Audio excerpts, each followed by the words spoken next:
गति शवश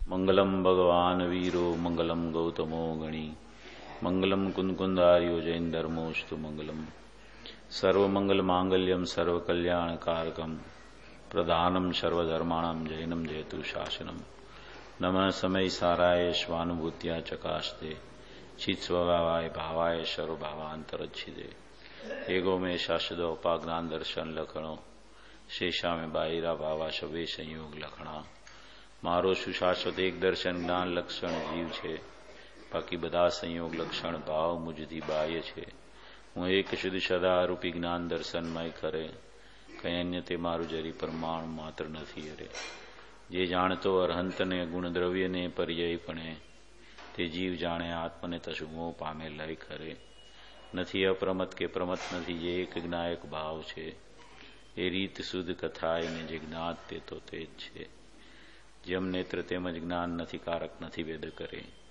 જાણે જ કર્મોદય નિર્જરા બંધ તેમજ મોક્ષ ને ध्रुव चलने अनुपम गति पामेल सर्वे सिद्ध ने वंदी कहूं सुत केवड़ी कथिता समय प्रावृत हो तु स्थाप निज ने मोक्ष पंथे ध्यानुभव तेहने तेमाज नित्य विहार कर नहीं विहर पर द्रव्यो विषे ओम श्री नमः श्रीदेव्य नमः श्रीदेव्य नमः श्रीदेव्य।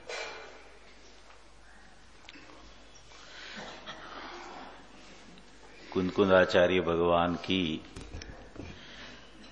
ये समयसार ग्रंथादिराज की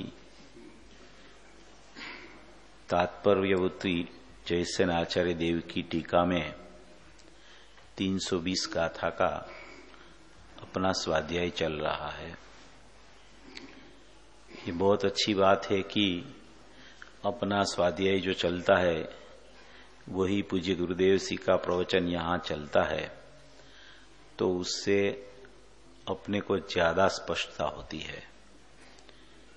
पूज्य गुरुदेव श्री जो उसकी एक अलौकिक शैली से अपने को ये गाथा का स्पष्टीकरण समझा रहे हैं और प्रवचन भी छपे हुए हैं वो सामने भी अपन रखते हैं तो एकदम न्याय से अपने को बात बैठ जाती है।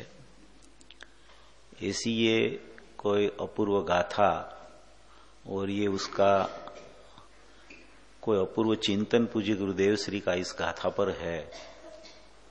बार बार ये गाथा के प्रवचनों में पूज्य गुरुदेव श्री बोला करते हैं कि ये बहुत अच्छी गाथा है, बहुत सूक्ष्म गाथा है, समझने लायक है। माने कि अज्ञानी ज्ञानी कैसे होता है उसका भी भाव भरा है उसमें और दृष्टि अपेक्षा से जो ज्ञानी हो जाता है वो दशा अपेक्षा से भी केवड़ी हो जाता है। ऐसी कोई अपूर्व बात इस गाथा में भरी हुई है। और पर्याय का जो सुज्ञान परिणत परिणमन और साई ज्ञान परिणमन जो भी होता है वो एकमात्र अपने ध्रुव स्वभाव के आश्रय से ही होता है। ध्रुव स्वभाव ही परिपूर्ण है, वो सदा ही मुक्त है, वो कभी बंधा नहीं है वो, इसलिए उसको मुक्त होना नहीं होता है। जो बंधा हुआ है वो मुक्त होता है और जो सदैव मुक्त है, सदाए मुक्त है, प्रथम से ही मुक्त है, उसे मुक्ति की क्या जरूरत है क्योंकि वो तो स्वयं मुक्त है। स्वयं मोक्ष लक्ष्मी का पूर है अंदर में ज्ञान और दर्शन का ध्रुव का ऐसा प्रवाह त्रिकाली द्रव्य में अंदर क्रिया के बिना निष्क्रिय रूप से चलता ही रहता है। अंदर में जो त्रिकाली द्रव्य है वो चैतन्य स्वभाव जो है उसमें ध्रुव का, चैतन्य का, नूर का पूर्व अपनी ध्रुव धारा वो क्रिया के बिना निष्क्रिय रूप से चलती रहती है, चलती रहती है, चलती रहती है, बहती रहती है, बहती रहती है। वो एक अपनी शाश्वतता को प्रदर्शित करती है वो धारा, अपने नायक देव को प्रदर्शित करती है वो धारा। पर्याय की ही क्रियारूप धारा को ही धारा नहीं बोलते। वो धारा जहां से निकलती है पर्याय की क्रियारूप धारा जहां से निकलती है, जहां उसका स्रोत है, उसका झरना जहां से बहता है, वो अंदर में भी ध्रुव में चैतन्य का नूर का पूर बह रहा है। अंदर में वो अंदर में ध्रुव की धारा बहती है, बहती है, बहती है, बहती है। ऐसा एक अंदर में जाज्वल्यमान पदार्थ है। ये कुटस्थ है, माने कोई शुष्कता नहीं है उसमें अंदर में कुछ नहीं है ऐसा नहीं है। उसमें जागता जीवन है, अंदर में चैतन्यपना है, अंदर में वो सदैव जागृत रहता है, ज्ञान से जागृत, दर्शन से जागृत, अपने वीर्य पुरुषार्थ से जागृत। ऐसी एक अंदर में ध्रुव धारा, ध्रुव धारा, ध्रुव धारा, ध्रुव धारा, शाश्वत धारा, चैतन्य की धारा, अनमोल धारा, वो बहती है, बहती है, बहती है, बहती है, बहती है।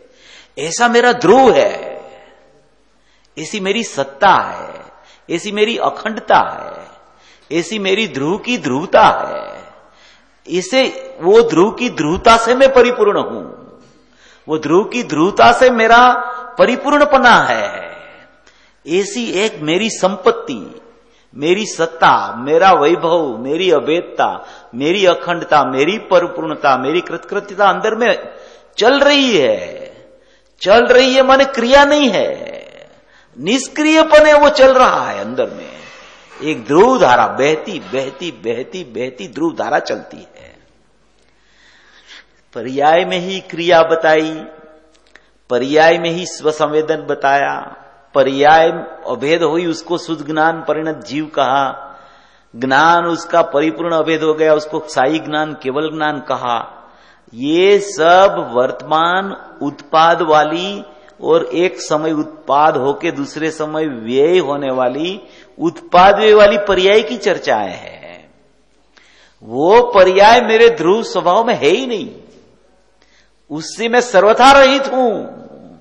उसमें जो भी होता है, जो भी आता है, जो भी जाता है, वो मेरे में उस समय भी कुछ नहीं होता। चाहे मोहराग द्वेष का परिणाम हो जाए, चाहे सम्यक दर्शन, सम्यक ज्ञान, सम्यक चारित्र का परिणाम हो जाए, चाहे केवल ज्ञान की धारा भी पर्याय में बहने लगे, उससे मेरे ध्रुव को कोई फर्क नहीं पड़ता। क्योंकि वो धारा निकलती है जहां से, वो स्रोत तो मेरे पास है। वो जो धारा बहती है पर्याय में, वर्तमान पर्याय में, वो बहने वाली धारा तो यहां से निकलती है, उसका स्रोत यहां से बहता बहता निकला है। तो कीमत तो इसकी है, शाश्वतता की कीमत है। ध्रुव की धारा जो शाश्वत अंदर चल रही है चैतन्य की, उसकी कीमत है। वो धारा सदैव ध्रुव रहती है और ध्रुव का ध्रुवपना, ध्रुव की ध्रुवता कायम रख के पर्याय में परिणमन होता है। पर्याय में जैसा भी परिणमन होवे, अशुद्ध परिणमन होवे या तो शुद्ध परिणमन होवे, उसमें मेरे ध्रुव को कोई फर्क नहीं पड़ता। ऐसा ध्रुव में हूं, ऐसी सत्ता मेरी है, ऐसी मेरी वस्तु विभूति पड़ी है अंदर में। ऐसे चैतन्य स्वभाव को जानना, देखना जो होता है उसको पर्याय बोलते हैं।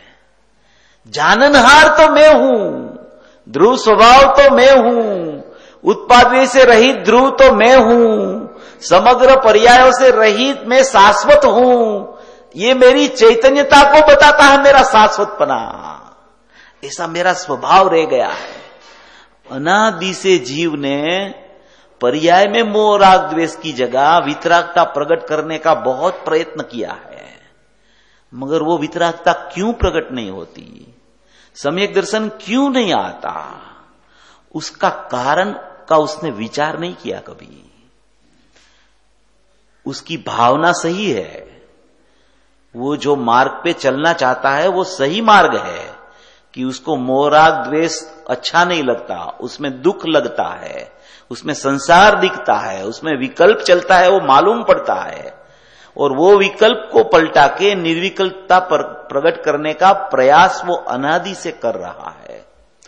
मगर एक समय मात्र भी उसको निर्विकल्पता नहीं आई, इसलिए उसका जन्म यहां हो गया भरत क्षेत्र में। भरत क्षेत्र में आने वाला जीव मिथ्या दर्शन लेके ही आता है। तो ऐसा क्यों नहीं होता है? क्यों वितरागता प्रकट नहीं होती है? क्यों सम्यक दर्शन की प्राप्ति अपने को नहीं होती है? उसका कारण खोजना चाहिए अपने को। जब तक वो कारण अपने को नहीं मिलेगा तब तक कार्य की प्रकटता नहीं होगी। एक ही कारण है, पर्याय को पलटाने का तीव्र लोभ उसके पास छुपा हुआ है, इसीलिए पर्याय पलटती नहीं है। पर्याय को पलटाने का लोभ है उसको, इसलिए पर्याय नहीं पलटती है। और वो लोभ कैसे खत्म हो जाए कि जिसमें पर्याय नहीं है ऐसे ध्रुव चैतन्य तत्व को देखे, उसकी महिमा करे, उसको पहचाने, उसमें अंदर क्या भरा है उसकी तलाश करे, उसका परिचय करे। ऐसा परिचय करके जब उसकी महिमा में जीव लगता है तो वो परिचय करने वाली, महिमा करने वाली ही पर्याय है। मगर वो जीव चैतन्य की महिमा में चला जाता है, चैतन्य का परिचय में चला जाता है। जो परिचय बता रहा है उसको, उसके सामने उसका मुंह नहीं रहता, उसको देखना उसको नहीं अच्छा लगता। जो उसको जीव तत्व दिखा रही है पर्याय, वो जीव तत्व पर ही उसकी दृष्टि जम जाए, उसका ज्ञान चल रहा है उधर, तब ही उसको पर्याय मोहराग द्वेष में से वितरागता की पलटने का भाव प्रकट होता है। जब तक पर्याय को मैं पलटा के, पर्याय को मैं पलटाऊं, पर्याय को मैं ऐसी है उसको ऐसी करूं, ऐसी ठीक ठाक करने की व्यवस्था सर्वज्ञ भगवान के पास भी नहीं है। सर्वज्ञ भगवान भी अपनी पर्याय को नहीं फिरा सकते, और ये अनादि अज्ञानी मिथ्या दृष्टि जीव अपनी पर्याय को फिराने का पुरुषार्थ कर रहा है। पुरुषार्थ निरंतर चलना चाहिए, समय समय पे पुरुषार्थ चलना चाहिए, उसी को ही क्रमबद्ध बोला जाता है।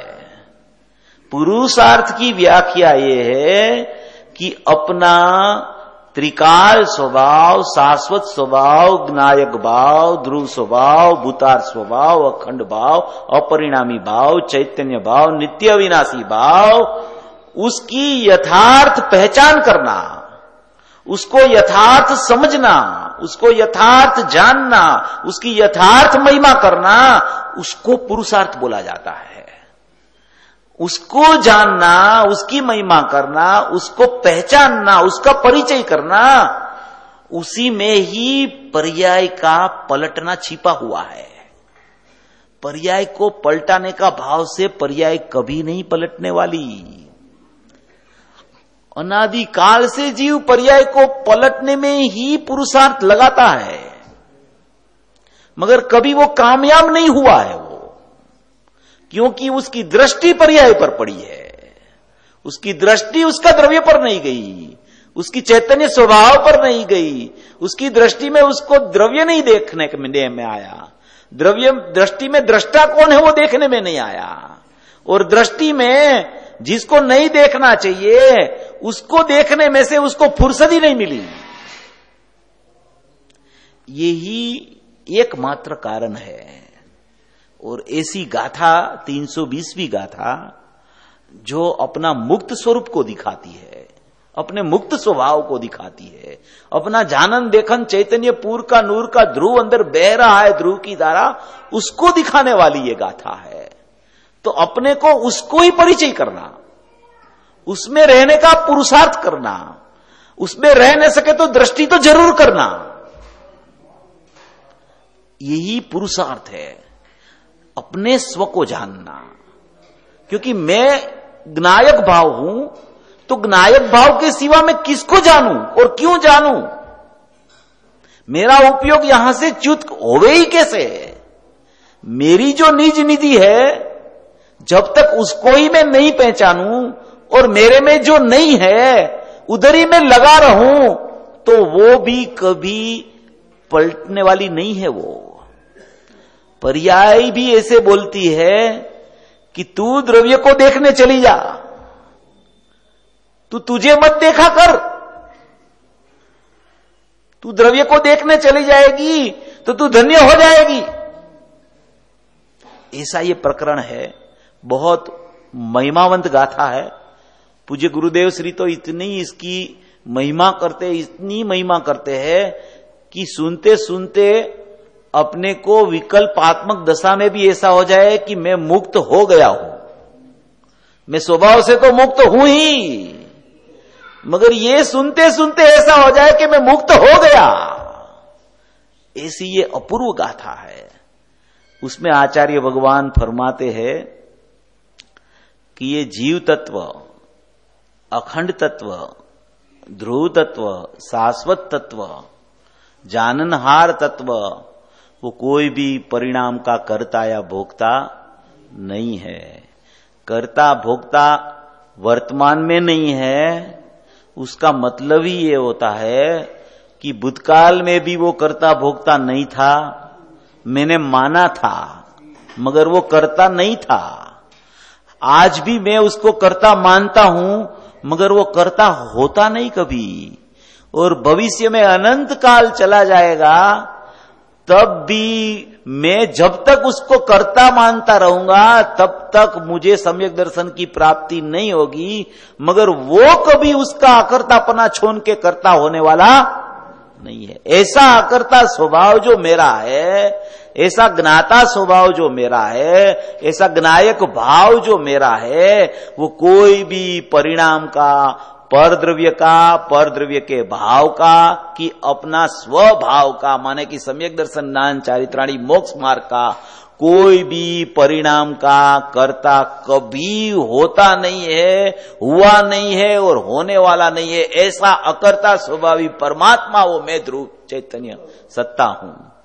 ऐसा ये स्वभाव का भाव दिखाने वाली ये अपूर्व से अपूर्व गाथा है। अपन उसका स्वाध्याय कल तो अपन ने किया था।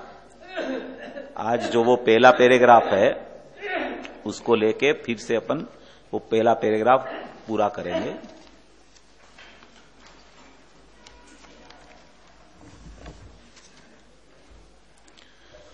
ये मूल गाथा में से मैं पहले पढ़ता हूं, फिर अपन उसको देखेंगे। ये मूल गाथा है, उसका प्रथम पैराग्राफ है, जो अपना कल और आज आधा घंटे का प्रवचन जो चला था उसमें भी आया है, और उसके बाद कल चलेगा उसमें भी ये प्रकरण थोड़ा आने वाला है। तो इसमें ये कहना चाहते हैं कि जैसे चक्षु अग्नि रूप दृश्य पदार्थ को देखता है किंतु जलाने वाले पुरुष के समान वह उसे जलाता नहीं है, तथा तप्तायमान लोहपिंड के समान वह उसे अनुभव रूप से वेदता भोगता भी नहीं है। चक्षु की दृष्टांत देखे वो लोह का पिंड का दृष्टांत देखे, वही दृष्टांत के अनुरूप सिद्धांत जो आत्मा में पूज्य गुरुदेव श्री उतारते हैं। वो आज बोला ना कि दृष्टांत दृष्टांत के लिए नहीं होता, दृष्टांत सिद्धांत के लिए होता है। सिद्धांत को सरल करने के लिए ऐसे दृष्टांत से समझाया जाता है कि जीव को वो दृष्टांत समझ में आ जाए, तो ऐसा ही मेरा जीव है, ऐसा उसको सिद्धांत समझ में आ जाए, इसलिए दृष्टांत दिया जाता है। आचार्य भगवान भी गजब करते हैं। जंगल में रहते रहते हैं, 3 कसाई के अभाव वाले, जो अपनी परिपूर्णता के धनी, अपना ज्ञान दर्शन सुख के धनी, और 3 कसाई का अभाव और स्वरूप स्वसंवेदन की प्रचुरता, ऐसी प्रचुरता में वो खुद तप्तायमान होते हुए ऐसी गाथा में चक्षु का दृष्टांत देके बात करते हैं। वो दृष्टांत भी इतना अद्भुत है कि वो खुद जैसे चक्षु उसके पास है, वो चक्षु से मात्र देखते ही रहते हैं, ऐसे ही आत्मा जानता देखता ही रहता है, ऐसा दृष्टांत दे दिया है। कितना अपूर्व दृष्टांत दिया है, कितना अलौकिक दृष्टांत है। वैसे ही शुद्ध ज्ञान भी अथवा अभेद विविक्षा से शुद्ध ज्ञान में परिणत हुआ जीव भी शुद्ध उपादान रूप से अन्य द्रव्यों को न करता ही है और न वेदता ही है, अनुभवता ही है। अथवा दूसरा पाठ यह है कि दिट्ठी खयम पीड़ाणम, इसका अर्थ यह है कि केवल दृष्टि ही नहीं किंतु क्षायिक ज्ञान भी निश्चय रूप से कर्मों का नहीं करने वाला और नहीं वेदने वाला, अनुभवने वाला होता है। ऐसा होता हुआ वह क्या करता है? जाणदीय वो बंध मोक्षम, बंध और मोक्ष को जानता है। केवल बंध मोक्ष को ही नहीं किंतु कमुदयम निजरम चैव शुभाशुभ रूप कर्म के उदय को तथा सविपाक अविपाक रूप अथवा सकाम और अकाम रूप दो से होने वाली दो प्रकार की निर्जरा को जानता ही है। ये गाथा का पहला पैराग्राफ है। उसमें जो जो विषय आए हैं, एक विषय तो ये आया कि शुद्ध ज्ञान और शुद्ध ज्ञान परिणत जीव और शुद्ध ज्ञान परिणत जीव के साथ में दृष्टि ही नहीं मगर ज्ञान भी कोई भी परिणाम का, रागादि भाव का, कोई भी परिणाम व्यवहार रत्नत्रयी का आवे उसका कर्ता भोक्ता कभी नहीं हो सकता। वो किसको कौन कर्ता भोक्ता नहीं होता कि एक तो अपना त्रिकाली द्रव्य कर्ता भोक्ता नहीं है, वो अकर्ता स्वभावी है, अभोक्ता स्वभावी है। और ये त्रिकाली द्रव्य की सन्मुख होके उसका अहम करके उसके साथ अभेद रूप से जो परिणमन करने वाला जो जीव है जिसको ज्ञानी बोला जाता है, वैसा जीव भी कोई भी रागादि परिणाम का, व्यवहार रत्नत्रयी के परिणाम का कर्ता भोक्ता नहीं होता है। ये एक बात है। दूसरी बात इसमें आई है कि बंध मोक्ष को मात्र जानता है, बंध मोक्ष का भी वो कर्ता होता नहीं है। और सविपाक अविपाक निजरा और सकाम अकाम निजरा उसको भी मात्र जानता है, उसका भी कर्ता भोक्ता होता नहीं है। तो ये तीन बात है। सबसे पहले तो ज्ञायक देव चैतन्य परमात्मा है। अभी उसकी सन्मुख होके जो परिणमन करने वाला जीव है उसको शुद्ध ज्ञान परिणत जीव बोला जाता है, वो ज्ञानी जीव है। तो पहले में पहली बात है कि वो ज्ञानी जीव शुद्ध ज्ञान परिणत हुआ, वो रागादि भावों का, कर्म का, बंध का, मोक्ष का कर्ता भोक्ता नहीं है, मात्र जानता है। तो वो शुद्ध ज्ञान परिणत ज्ञानी जीव अज्ञानी में से ज्ञानी होता कैसे है?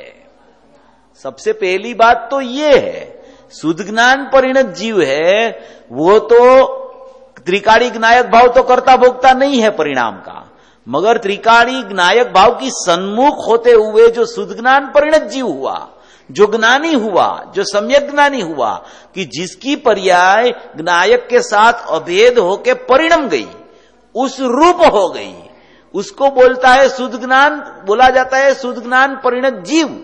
उसको बोला जाता है कि इसकी परिणति सम्यक हो गई। तो ये परिणति सम्यक कैसे होवे? परिणति सम्यक मिथ्या दृष्टि की क्यों नहीं होती है?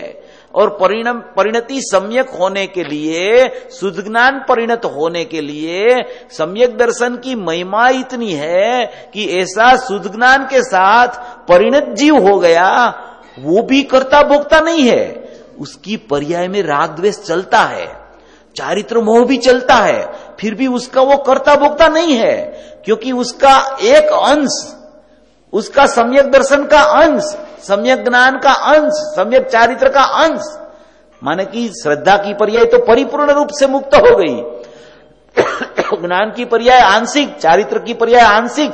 ऐसे सर्वगुणास्ते सम्यकत्व, ज्ञानादि की एक देश शुद्धता जो जीव को अपना स्वभाव के सन्मुख परिणमन करके हो गई, ऐसी सम्यक दर्शन ज्ञान चारित्राणी मोक्ष मार्ग की जो प्राप्ति जिसको हो गई, उसको शुद्ध ज्ञान परिणत जीव बोला गया।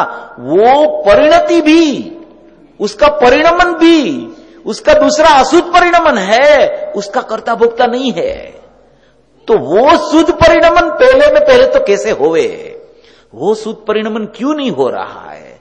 वो सुत परिणमन में क्या बाधा आती है, वो कैसे वो सुत परिणमन हो जाए। जितने भी ज्ञानी हुए हैं वो ज्ञानी कैसे होते हैं, और जितने भी अज्ञानी है वो अज्ञानी क्यों रह जाते हैं, ज्ञानी क्यों नहीं होते हैं। वो उसकी सबसे पहले वो बड़ा क्वेश्चन मार्क है कि ये तो सुज्ञान परिणत जीव की बात है। हम तो मिथ्या दृष्टि है, हम तो अज्ञानी है, हमारे पास तो सुज्ञान रूप परिणमन हुआ नहीं है, तो हमको ये कैसे लागू पड़ता है। तो ये सबसे पहले अज्ञानी ज्ञानी कैसे होवे, ये बात सबसे महत्वपूर्ण है। ज्ञानी जीव हो जाता है ना, बाद में तो उसका एक अंश सम्यक हो गया तो उसकी तो परिणति नायक को कभी छोड़ती ही नहीं है। पूज्य गुरुदेव श्री ने बोला ना कि वो तो लपेट के चलता है, हैं? वो लपेट के चलता है। तो वो उपयोग जो है ना, ज्ञान का उपयोग, वो उपयोग है ना, वो उपयोग नायक के साथ लपेटा हुआ है, वो कभी छूटता नहीं उससे। उपयोग की बात कर रहा हूं, अज्ञानी का उपयोग भी, अज्ञानी का ज्ञान का उपयोग भी, उसने भी कभी नायक को छोड़ा नहीं है। ऐसा अज्ञानी के पास भी एक साधन पड़ा है, एक करण नाम का साधन है, उसको बोला जाता है ज्ञान का प्रकट होता हुआ प्रत्येक समय में ज्ञान उपयोग। वो ज्ञान उपयोग उत्पाद रूप है। वो ज्ञान उपयोग में जानना जानना जानना जानना जानना ऐसी प्रति समय क्रिया चलती है। क्या क्रिया चलती है? मात्र जानना वो क्रिया चली है। वहां अज्ञान नहीं है, वहां राग द्वेष मोह नहीं है, वहां मात्र जानना है। वो जानना पर्याय में उत्पाद रूप है, और वो पर्याय में उत्पाद रूप जानना उपयोग में चल रहा है। वो उपयोग ने कभी नायक भाव को छोड़ा नहीं है, वो उपयोग कभी नायक भाव से च्युत नहीं हुआ है। वो उपयोग में उपयोगवान बसा है, वो उपयोग में अनुभूति स्वरूप भगवान आत्मा जानने में आ रहा है। ऐसा अज्ञानी के पास भी ज्ञायक भाव तो सुरक्षित है, ज्ञायक भाव तो अखंड है, वो तो ध्रुव है, वो तो चैतन्य है, मगर उसमें से जो एक उत्पाद होता है उसको पर्याय बोली जाती है, उसको उपयोग बोला जाता है, उसको एक समय का भाव बोला जाता है, एक समय का ज्ञान का जानना जानना जानना जानना, वो भाव जो चलता है वो ज्ञान का उपयोग में भी कुछ हुआ नहीं है। जैसे त्रिकाली द्रव्य में मोह राग द्वेष प्रविष्ट नहीं होते, ऐसे ये उसका उपयोग है, वो उपयोग में भी मोह राग द्वेष कभी प्रविष्ट नहीं हुआ। वो उपयोग में भी जानना जानना जानना जानना जानना जानना चल रहा है, और वो उपयोग में कैसा जानना चल रहा है कि अपना ज्ञायक भाव है, वो ज्ञायक भाव से वो उपयोग कथनचित अनन्य होने के कारण वो उसमें अपना स्वभाव का ही जानना चल रहा है। क्योंकि वो ज्ञान का उपयोग है ना, वो प्रगट रूप उत्पाद वाला, वो निकलता है अपने ज्ञायक में से, वो ज्ञायक में से निकलता है, प्रति समय ज्ञायक में से निकलता है। एक समय की उसकी समय मर्यादा है, दूसरे समय व्यय होके फिर से वो ज्ञायक में चला जाता है। एक समय का उपयोग जो अंदर से आता है वो वही समय उपयोग जानने का कार्य करके दूसरे समय वो जाननहार में फिर विलीन होकर चला जाता है। तो उसके पास, अज्ञानी के पास भी ऐसा एक उपयोग नाम का उत्पाद वाला परिणमन ज्ञान का एकदम सुरक्षित चल रहा है। वो सुरक्षित है, ज्ञायक सुरक्षित है, ऐसे उपयोग भी, वर्तमान उपयोग भी सुरक्षित है। अभी वो जो उपयोग है, वो उपयोग में तो क्रिया है, वो निष्क्रिय नहीं है। निष्क्रिय तो ध्रुव है, वो तो चैतन्य पदार्थ है, वो निष्क्रिय है, वो अखंड पदार्थ निष्क्रिय है, अपरिणामी पदार्थ निष्क्रिय है। जो यहां 320 गाथा का जो मूल विषय है, त्रिकाली, चैतन्य, अपरिणामी, ध्रुव, अखंड, अभेद, वो निष्क्रिय शुद्ध पारिणामी कह है। मगर ये जो उत्पाद वाला उपयोग है, वो ज्ञान का जो उपयोग है, वो ज्ञान का उपयोग में तो प्रति समय क्रिया चल रही है, और वो क्रिया में निष्क्रिय परमात्मा विराजमान है। वो क्रिया में मोह राग द्वेष विराजमान नहीं है। वो क्रिया ज्ञायक में से निकलती होने के लिए वो ज्ञान में भी ज्ञायक परमात्मा ही विराजमान है। अभी 17-18 गाथा रात को चलेगी ना, उसमें ये प्रकरण आएगा। आपको फिर वो सुन के ये विषय बराबर पकड़ में आ जाएगा। ऐसा है ना कि गुरुदेव के पास सुनने से जितना अंदर में स्पर्श होता है ना, इतना किसी के पास से नहीं हो सकता। गुरुदेव की जो बात है, गुरुदेव की जो वाणी है, वो ऐसी चमत्कारिक है कि वो सदाई ध्रुव को स्पर्श करके निकलती है वो। इसलिए उसकी वाणी में कोई चमत्कार है कि वो वाणी सुनते ही जीव को है ना एकदम शांति सी हो जाती है कि ओह, मेरा स्वभाव तो ऐसा है, मेरा स्वरूप तो ऐसा है, मेरा ज्ञायक भाव तो बचा हुआ है, उसमें कुछ हुआ नहीं है, और मेरा ज्ञायक का जो परिणमन चल रहा है उपयोग रूप, ज्ञान की क्रिया रूप, उसमें भी कुछ नहीं हुआ है, क्योंकि उसमें जाननहार जानने में आ रहा है, वो उपयोग में उपयोगवान जानने में आ रहा है, सदाई जानने में आ रहा है, मगर मेरी नजर वहां कभी नहीं गई। मेरी नजर मोहराग द्वेष पर चल रही है, मेरी नजर वो जाननहार जानने में आ रहा है, वो ज्ञान में ज्ञायक जानने में आ रहा है, ज्ञान में ज्ञायक कथनचित अनन्य है, वो ज्ञान पर भी नहीं गई और वो ज्ञायक पर भी नहीं गई। इसलिए मेरी दृष्टि में, इसलिए मेरी श्रद्धा में राग की श्रद्धा होने से, पर पदार्थ की श्रद्धा होने से मेरी श्रद्धा विपरीत चल रही है। यही कारण है। ज्ञान जो है न, वो ज्ञान है ना, वो सरदार है। सरदार क्या है? सरदार है ज्ञान। उसके पीछे पूरा लश्कर है। लश्कर का जो बड़ा होता है ना, उसको सरदार बोला जाता है। तो वो सरदार जैसे आगे चलता है ना, उसके पीछे पूरा लश्कर चलता है। अभी सरदार ऐसे मुड़ जावे ना, पूरा लश्कर मुड़ जाता है। वो देखता नहीं है कि मैं सही मुड़ता हूं कि गलत मुड़ता हूं, मगर वो सरदार मुड़ता है तो वो मुड़ जाता है। ऐसे ज्ञान सरदार है, उसके पीछे सब गुण की सब पर्याय चलती है। ज्ञान सही मार्ग बताता है तो श्रद्धा वो सही मार्ग पे चलने लगती है। अभी ज्ञान में निर्णय सही नहीं हुआ तो वो श्रद्धा भी विपरीत चलती रहती है। पूरा अनुभूति का आधार, पूरा ज्ञायक को चखने का आधार, पूरा ज्ञायक की 7 अभेदों के परिणमन करने का आधार, शुद्ध ज्ञान परिणत जीव बनने का आधार, पूरा ज्ञान का एक समय का उपयोग में बसता है। वो उपयोग ज्ञान ज्ञान ज्ञान ज्ञान ज्ञान ज्ञान ज्ञान प्रति समय चल रहा है, क्योंकि मैं ज्ञानमय हूं, मेरे को ज्ञान ही जानने में आता है, वो ज्ञान जानने में आता है, वो ज्ञान में ज्ञायक जानने में आ रहा है।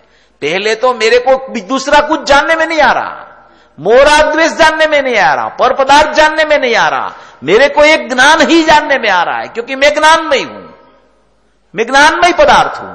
मेरे में से निकलती है तो ज्ञान की किरण निकलती है। मोहराग द्वेष तो अंदर ध्रुव में है नहीं, तो उसमें से आवे, अंदर में जो है सत्ता में, उधर से ही वो आता है। तो अंदर में तो ज्ञान का भरा हुआ पूरा चैतन्य देव है, तो उधर से ज्ञान निकलता है। तो वो ज्ञान निकला तो वो ज्ञान में तो ज्ञान ही बसता है।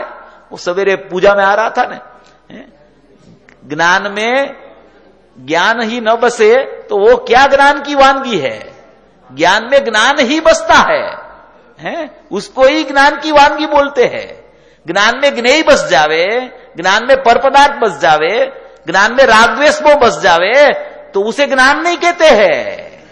ज्ञान किसे कहते हैं? जिसमें ज्ञान बसे, जिसमें ज्ञान बसे या तो जिसमें ज्ञायक बसे, वहां ज्ञान का अर्थ ज्ञायक है। ज्ञान में या तो ज्ञान बसे भेद रूप से, या तो ज्ञान में अभेद रूप से ज्ञायक बसे, बस उसी का नाम ही तो ज्ञान है। उसके अलावा तो कुछ ज्ञान है ही नहीं, उसके अलावा तो मेरा कुछ है ही नहीं, उसके अलावा तो मैं कुछ हूं ही नहीं। ऐसी पहले उसकी महिमा पूर्वक उसका निर्णय होना चाहिए। ये निर्णय की बहुत कीमत होती है, और निर्णय होता है ना, वो निर्णय नियम से स्वाधीन होना चाहिए। पराधीन निर्णय बार बार फिरता रहता है। कोई बोलता है और ऐसा निर्णय हो जाता है, वो फिर जाता है। स्व के आश्रय से निर्णय होता है, वो निर्णय कभी फिरता नहीं है, वो अटूट निर्णय होता है। वो निर्णय में कभी क्या है कि ऐसे उलट पुलट नहीं होती है। वो निर्णय में, वो निर्णय एक धारा रूप रहता है। वो निर्णय हुआ, वो निर्णय कभी नहीं फिरता। ऊपर से देव आके कुछ भी बोले ना, तो उनको भी वो बोल देवे कि नहीं, मेरा निर्णय सही है, आप तो अपना काम करो, मेरा निर्णय बराबर है।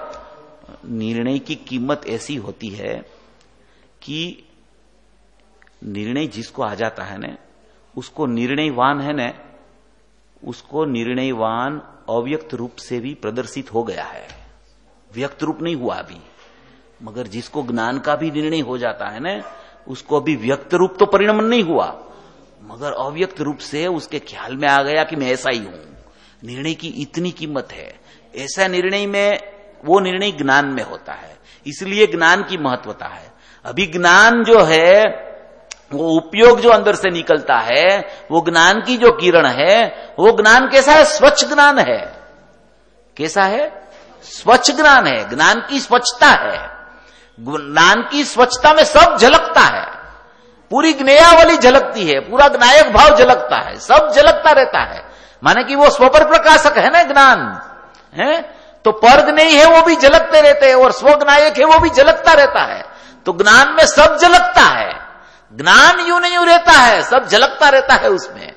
ज्ञान हरता फिरता नहीं है, वो ज्ञान ऐसे न ऐसे रहता है। एक समय का उत्पाद का ही विचार करना, वो ज्ञान का उत्पाद हुआ तो उसमें क्या होता है कि उसमें ज्ञान ही रहता है, ज्ञान में ज्ञान ही बसता है। ज्ञान में पूरे ज्ञेय पदार्थ प्रतिभाषित हो जाए, कितने भी ज्ञेय प्रतिभाषित हो जाए, तो ज्ञान को वो ज्ञेय तो क्या करता है? ज्ञान की स्वच्छता को प्रकाशित करता है। वो ज्ञेय क्या करता है? ज्ञान की स्वच्छता को प्रकाशित करता है। अगर ज्ञान की स्वच्छता नहीं होती तो वो ज्ञेय प्रकाशित ही नहीं हो सकते। तो वहां भी ज्ञान के उपयोग में जो स्वच्छता है, उसकी कीमत है। मेरे को इतने ज्ञेय जानने में आ गए, केवल ज्ञान में लोकालोक जानने में आ गया, तो लोकालोक की कीमत है कि केवल ज्ञान की स्वच्छता की कीमत है। तो ये स्वच्छता अज्ञानी के पास भी बच गई है। अज्ञानी के पास ज्ञान का उपयोग मलिन नहीं हुआ है। उसको लगता है ऐसा कि ज्ञेय यानी कि राग द्वेष मोह मेरे ज्ञान में आ गए हैं, क्योंकि वहां ज्ञान की स्वच्छता में प्रकाशित होते हैं ना, इसलिए उसको ऐसा लगता है कि ये आ गए मेरे में। वो आते नहीं है, वो अपने में ही रहते हैं। मगर वो क्या करते हैं कि वो अपना प्रमेयत्व प्रदर्शित करते रहते हैं। कहीं न कहीं कोई भी पदार्थ अपना प्रमेयत्व प्रदर्शित करता है, उसको भी ऐसा होता है कि मेरी भी जगत में अस्थि है, तो मेरी अस्थि में किसको बताऊं? क्या? मोहराग द्वेष उसकी अस्थि किसी को बताना तो चाहता है ना, तो वो प्रकाशित कहां करता है अपनी अस्थि? वो कहां अपना प्रमेयत्व प्रदर्शित करता है? कि वो अपनी ज्ञान की स्वच्छता में वो प्रमेयत्व प्रदर्शित करता है, तो उसका जगत में अस्तित्व है ऐसा उनको स्वीकार हुआ, ऐसा लगता है। मगर उससे ज्ञान को क्या है? ज्ञान की तो स्वच्छता प्रकाशित हो रही है, ज्ञान की तो स्वच्छता प्रकट हो रही है, ज्ञान की तो स्वच्छता में वो झलकते रहते हैं। उससे ज्ञान को कुछ नहीं होता है, ज्ञान में वो आ नहीं जाते, ज्ञान में वो कुछ ज्ञान की स्वच्छता को हानि नहीं कर सकते हैं। ज्ञान की स्वच्छता में वो दिखते हैं, तो ज्ञान का उपयोग है। अगर उसको ज्ञान का उपयोग को ऐसा लगने लगे कि मेरे में ये मोह राग द्वेष आ गए हैं, तो उसी का नाम तो अज्ञान है। तब अज्ञान की शुरुआत होती है। तब तक तो ज्ञान की स्वच्छता ही प्रदर्शित होती है। मगर जब वो ज्ञान में ऐसा जानता है कि राग द्वेष मोह मेरे में आ गए मेरे ज्ञान में, और ऐसा ही श्रद्धा में वो मानने लगता है, तो ज्ञान श्रद्धा का एक साथ में दोष चलता रहता है। उसी का नाम अज्ञान भाव है, उसी का नाम श्रद्धा में मिथ्यात्व है। एक ही समय का है ये, दूसरे समय दूसरा नया ज्ञान आता है अंदर से, तीसरे समय तीसरा नया ज्ञान आता है। समय समय का हिसाब किताब है, आगे पीछे कुछ नहीं है। एक समय का ज्ञान उत्पाद हुआ, दूसरे समय व्यय होके वो अंदर चला गया, वो पारिणामिक भाव हो जाता है। जितनी उपाधियां थी वो बाहर रह जाती है, जैसा ज्ञान आया था ऐसा ही ज्ञान अंदर चला गया।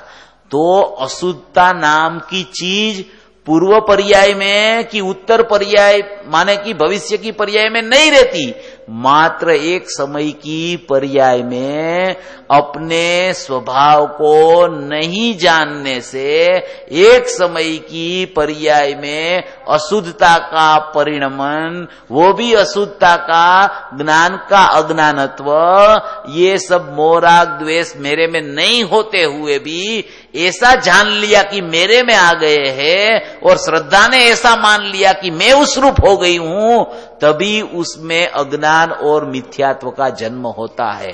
एक समय का अज्ञान है, दूसरे समय फिर से नया शुरू होता है, तीसरे समय फिर से नया शुरू होता है, चौथे समय फिर से नया शुरू होता है। इसलिए कोई जीव को ऐसे बहुत बोझा रखने की जरूरत नहीं है कि ये अनादि का अज्ञान है, वो कब मिटेगा, कब मुझे सम्यक दर्शन होगा, कब मेरे स्वरूप की प्राप्ति होगी। अनादि का धारावाहिक अज्ञान होने पर भी वो समयवर्ती अज्ञान है, और समयवर्ती अज्ञान भी अपने ज्ञान भाव को और अपने ज्ञायक भाव को भूला है, इसलिए वो पर्याय में समयवर्ती अज्ञान की उत्पत्ति हुई है। दूसरे समय वो फ्री है, नई पर्याय आती अंदर से, तीसरे समय नई पर्याय आती है। एक समय की पर्याय का अज्ञान अपना त्रिकाली अनादि अनंत जो स्वभाव है वो तो ऐसा न ऐसा है, मगर एक समय का पर्याय में, ज्ञान की पर्याय में ज्ञान का अज्ञानत्व जो हुआ है, वो ज्ञान का अज्ञानत्व भी श्रद्धा की भ्रमणा के कारण ज्ञान का अज्ञानत्व उत्पन्न हुआ, ऐसा बोला जाता है। सचमुच में श्रद्धा में ऐसा मानने लगे कि ये तो ज्ञान ही है, मोह राग द्वेष तो पृथक है, ये तो ज्ञान है, ज्ञान में तो जानना चल रहा है, वो जानने में तो जाननहार जानने में आ रहा है, ऐसी मेरी श्रद्धा हो जाए तो उसी समय श्रद्धा में सम्यकता की प्रगटता हो जाती है। अनादि का अज्ञान एक समय में दूर हो जाता है, उसको बोला जाता है ये जीव शुद्ध ज्ञान परिणत जीव हो गया। पहले जो जीव था वो ज्ञान परिणमन रूप था, अभी वो शुद्ध ज्ञान परिणमन रूप हो गया। परिणमन तो पहले भी था, अनुभूति स्वरूप भगवान आत्मा तो सब जीव को, बाल गोपाल सबको ज्ञान में, ज्ञायक अनुभव में तो प्रति समय आ रहा है, मगर वो जानता नहीं है ऐसा, वो ऐसा मानता नहीं है।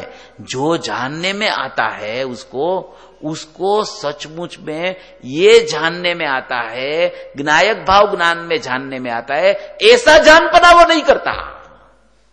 ज्ञान में ज्ञायक भाव जानने में आता है, ऐसा जानना वो नहीं करता है, और ज्ञान में ये जानने में आता है, ये जानने में आता है, क्योंकि वो सब प्रतिभासित होते रहते हैं, वो सब अपना ज्ञेयत्व प्रदर्शित करते रहते हैं, वो सब अपना प्रमेयत्व प्रदर्शित करते रहते हैं, और यहां ज्ञान की स्वच्छता है, और ज्ञान की स्वच्छता तो अबाधित है, वो स्वच्छता कभी मलिनता होती ही नहीं। ज्ञान अज्ञान रूप परिणम जाए, फिर भी ज्ञान की स्वच्छता ऐसी न ऐसी रहती है। ज्ञान का अज्ञान रूप परिणमन तो मोह राग द्वेष के कारण बोला जाता है, क्योंकि वो उसमें आ गया, मैं उसको जानता हूं, ऐसी मिथ्या मान्यता हो जाती है, इसलिए उसका नाम ज्ञान का अज्ञानत्व बोला जाता है। सचमुच में ज्ञान अज्ञान रूप नहीं होता है, ज्ञान तो ज्ञान रूप ही रहता है, ज्ञान तो स्वच्छता रूप ही रहता है, ज्ञान का तो जानने रूप ही परिणमन रहता है। ऐसा मेरा जानने रूप स्वभाव भी बच गया है कि जो जानने रूप स्वभाव में जाननहार जानने में आ रहा है, ऐसा जब उसको पता चले, तब वो जीव ने अपनी दृष्टि में अपना द्रव्य को लिया, अपनी दृष्टि में अपना ज्ञायक भाव को लिया, और अपने ज्ञायक भाव में मैं यही परमात्मा हूं, मैं त्रिकाल अकर्ता स्वभावी आत्मा हूं, मैं शुद्ध परिपूर्ण परमात्मा हूं, ऐसी दृष्टि अहम करके जब होती है, तब उसको बोला जाता है कि ये जीव शुद्ध ज्ञान परिणत जीव, यानी सम्यक दृष्टि जीव, यानी साधक जीव हो गया। ऐसा जीव भी त्रिकाली द्रव्य राग आदि भाव का की परिणाम का कर्ता भोक्ता नहीं है, तो त्रिकाली द्रव्य का आश्रय जिसने लिया है, वो जीव की पर्याय भी यहां अभेद हो गई है, तो वो भी वो बाहर का परिणाम जो चलता है उसका कर्ता भोक्ता होता नहीं है। क्योंकि ज्ञायक भाव कर्ता भोक्ता नहीं है तो ज्ञायक रूप परिणमने वाली पर्याय वाला जीव भी शुद्ध ज्ञान परिणत जीव हो गया। उसमें जो उसकी बाहर की परिणमन की पर्याय कितनी भी चले उसका कर्ता भी ये शुद्ध ज्ञान परिणत जीव होता नहीं है। क्योंकि शुद्ध ज्ञान परिणत जब जीव हो जाता है, ज्ञानी जब हो जाता है, तब क्या होता है कि उसकी श्रद्धा तो 100% सम्यक हो जाती है।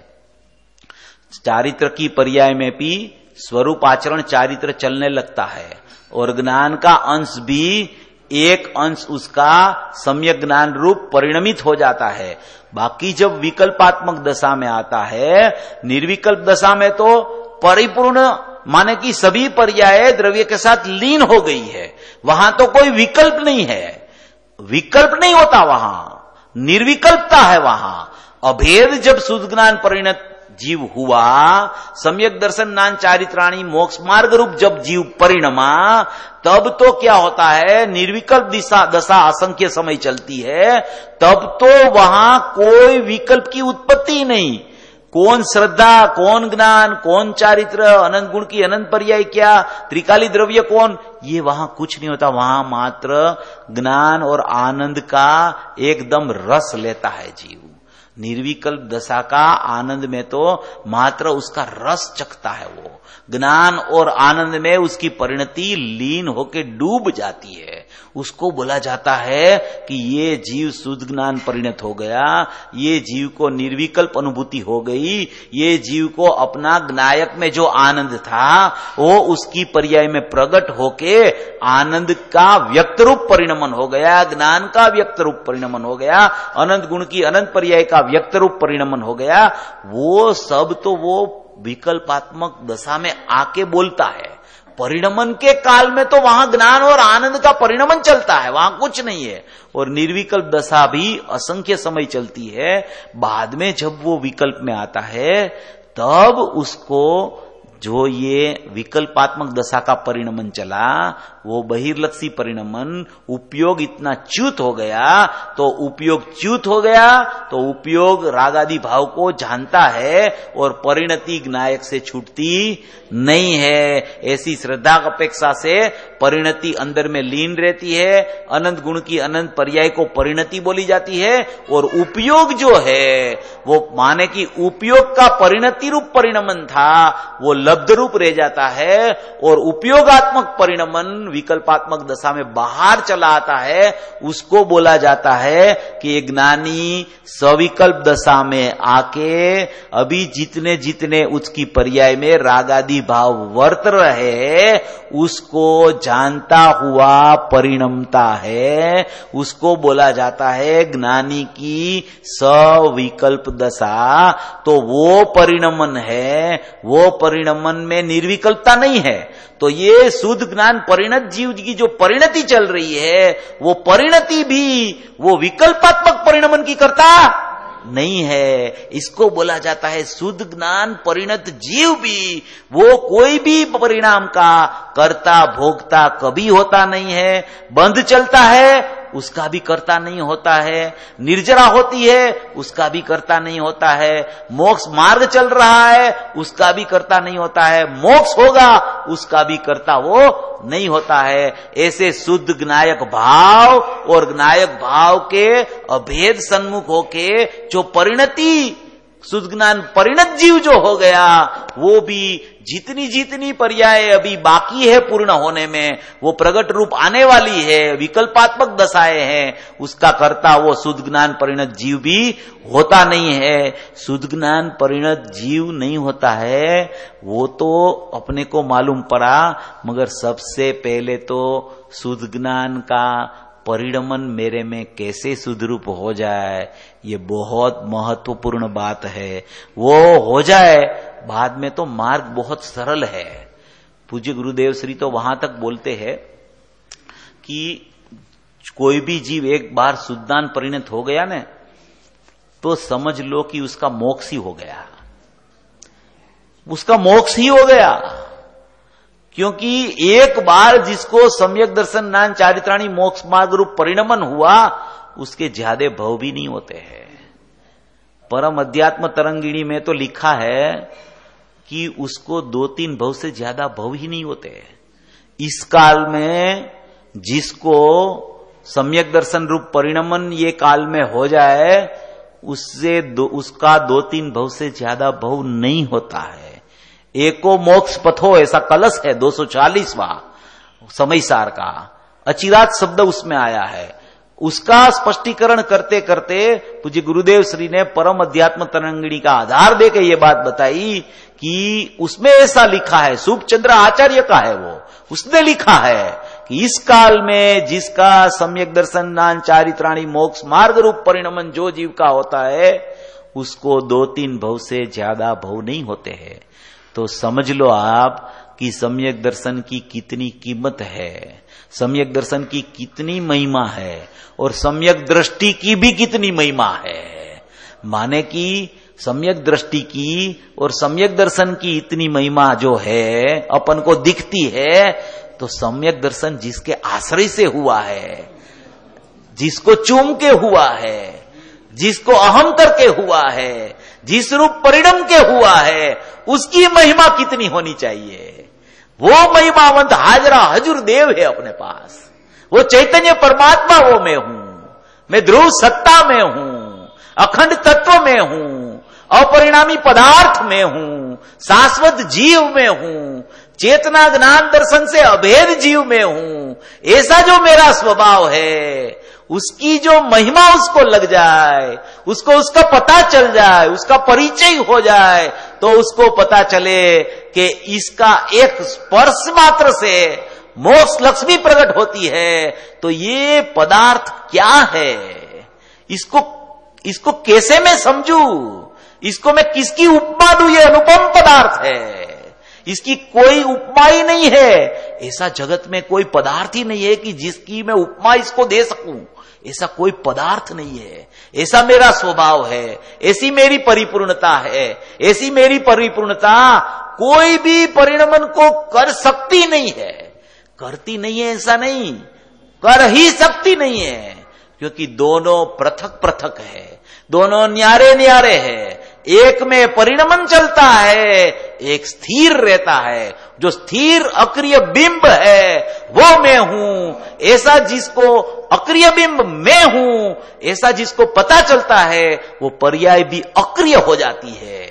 माने कि उसको जब तक वो अक्रिय स्वभाव की सम्मुख होकर परिणमती है, तब तक उसमें उसको क्रिया ही नहीं दिखती, वो खुद ही अक्रिय बन जाती है, उस रूप हो जाती है, लवलीन हो जाती है।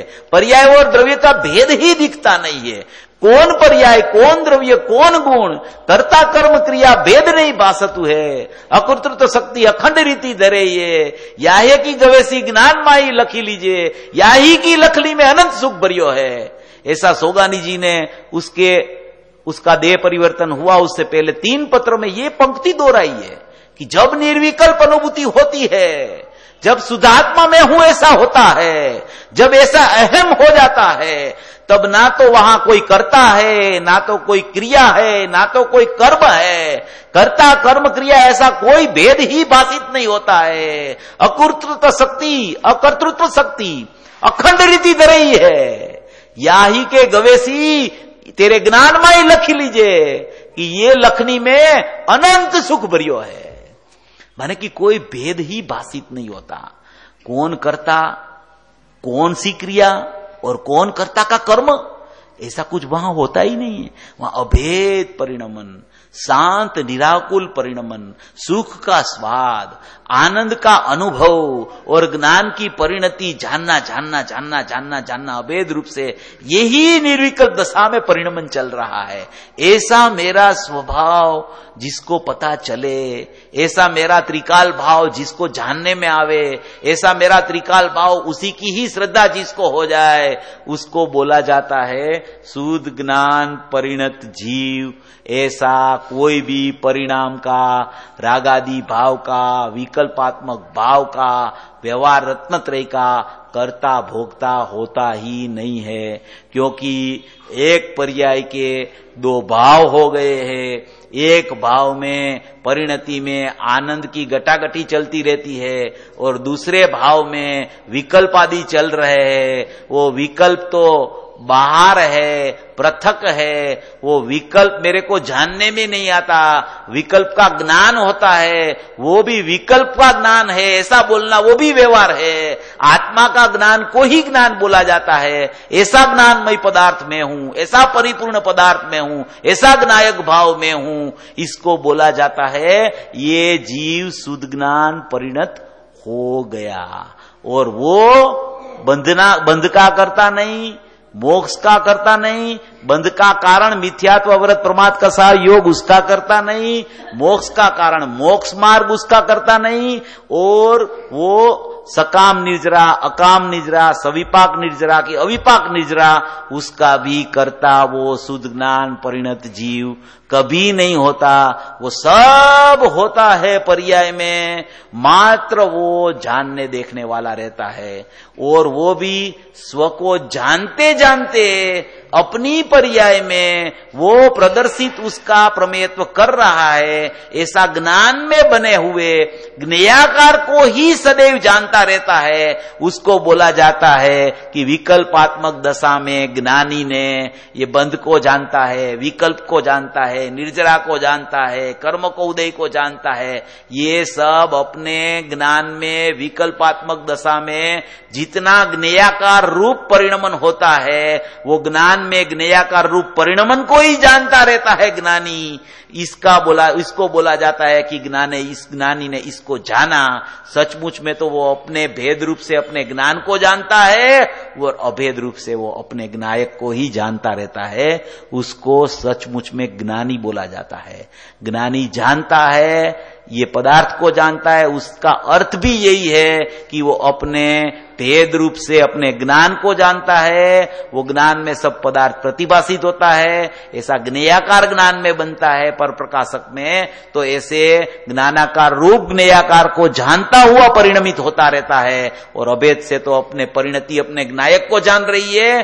और ऐसे विकल्पात्मक दशा में भी वो ज्ञेयाकार परिणमन को जानता है और वहां से फिर से उठ के फिर अपने ज्ञायक में चला जाता है तो फिर सदुपयोग रूप परिणमित हो जाता है। तो परिणति और उपयोग ऐसा भेद भी विलीन हो जाता है और फिर से निर्विकल्प दशा आ जाती है।